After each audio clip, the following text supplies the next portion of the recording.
Hi everyone, for today's recipe you will need 225 grams of mashed potato, 65 grams of plain flour, 25 grams of butter, salt and a pinch of baking powder. Hi everyone, I'm Maisie from Maisie's Munchies and today I'm going to be talking to you about reducing food waste. Food waste is a massive factor in climate change and global warming. So if we could all learn to reduce the food that we're throwing out, that's perfectly edible, that doesn't need to be wasted, it will have a big impact. So just as a little side note, I have some Maris Piper seed potatoes here. And what I'm going to do is take all of these potatoes and put them on a plate and sit them on my windowsill until they grow a shoot. And when they have a shoot, I'll be taking them out into my garden. But if you don't have a garden, that's completely fine. Just a bucket or a box of soil in the house would do just the same job. And I'm going to plant it shoot up and cover it with some earth. And then as more potatoes grow, I'll continue the process. And I'll end up with like a miniature potato mountain. It takes about 15 to 20 weeks from planting to actually being able to harvest and eat your potato. But I would recommend giving it a try because it's easy, it's very inexpensive, you don't need to buy any equipment or anything like that. And at the end of it, you can actually eat your own homegrown produce, which I always enjoy doing. So just a little idea if you wish to give it a try. So today I'm going to show you how to make potato scones. And we're going to just remove the slight sprouts off the potato. Now, I guess a lot of people see that and they think that their potato needs to go in the bin. But of course, that is not the case. If I just cut these pieces off like so, and if you have a nice pan of water, just cold water, ready for your prepared potatoes to go into, and then a little bowl just like this, for putting any trimmings and peelings in. So for your potato scone recipe, you need 225 grams of potato. I am actually making a Sunday dinner with mash today. So these 4 large potatoes are 800 grams. What I'll do is make my pot of mash, and then I will weigh out the 225 grams that I need to use for my potato scone.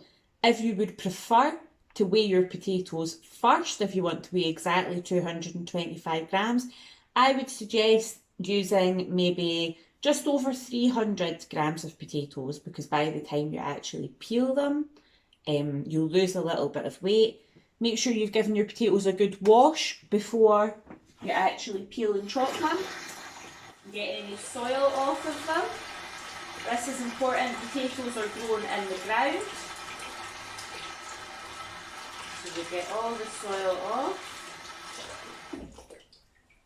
And then we're going to just take a peeler. If you have a peeler like this, that's great, a speed peeler, but if you just have a stick peeler, that's also fine. Some people go old school and do it with a knife. So just take your potato and peel it from the top to the bottom, holding it nice and steady, not a race, taking your time to make sure that you don't push your peeler too hard and peel away too much of the actual potato itself. You're just wanting to take the skin off. And once you've trimmed that all up, you're going to cut it into fairly large cubes.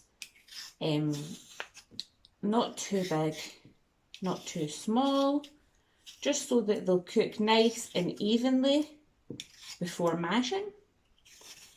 So I'll show you how to do one just now. I'm just going to take my potato, and what I like to do is just cut down the middle like so. So you have 2 pieces of potato. Then cut these down the middle, making sure that you always keep your fingers on this side of the knife, never ever underneath. so that you're nice and safe. And then once I have my 4 equal slices, I'm going to cut that into 4, like so.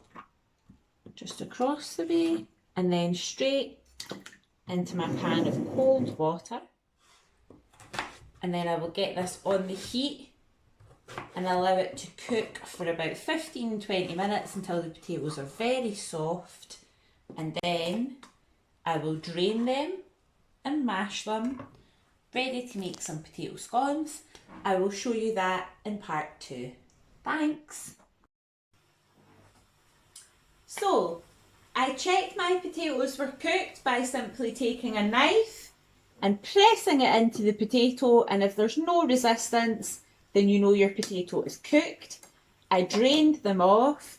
I returned 225 grams of potato to the pot and added 25 grams of butter and a pinch of salt. So right now, all we have is 225 grams of potato, 25 grams of butter and a pinch of salt. I'm going to just mash it until it's a really nice smooth mash, and then I will allow it to cool slightly before I add in my 65 grams of flour and a pinch of baking powder, and then we will be making and cooking the Tattie Scones. So you're just boiling your potato, mashing it up, allowing it to cool slightly, adding your dry ingredients and then cooking. It takes no time at all. They're much tastier than shop bought potato scones, and it's a good way to use up any potatoes that you have lying in the back of the cupboard that you're thinking about throwing out, and instead of doing that you can make some of these. So as you can see, my mash is becoming nice and light and fluffy. I'm just going to keep doing that for a couple of minutes until it's totally smooth, all fluffy, all the butter and salt is fully incorporated through the mix. And then I'm going to tip it out into another bowl to allow it to cool, because obviously the pan still has quite a bit of heat in it.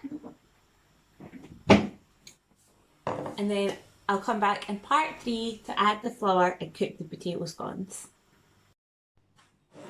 Now that I have strained and mashed my potatoes, I'm just going to combine 65 grams of plain flour. So I've just poured the flour on top of the potato and I'm just using my hands to kind of squeeze it together, and it'll start to come together in a dough. And then you can tip it out onto your surface, like so. Make sure you get all the flour. And then if you just knead it together, you can use a rolling pin to roll it out before you cut it, but I tend to just use my hands because I quite like the rustic vibe. So I'm going to take this mix over onto my workbench here and just press it out like so. And you can use a cutter, a round one or a shaped one, whatever you like. I'm just going to use a knife.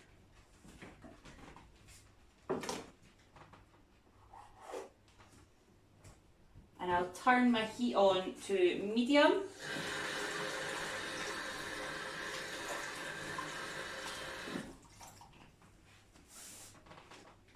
And just let my pan heat up for about a minute, so that when I add my potato scone it gets a nice crunch on the outside.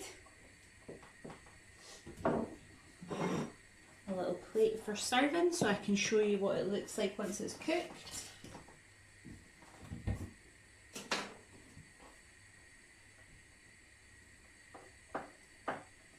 So I'm just going to take this, my spatula, and place it straight into the pan. Cook for a couple of minutes on each side. These will keep, if you cook them and seal them in an airtight bag or container, they'll keep for a couple of days.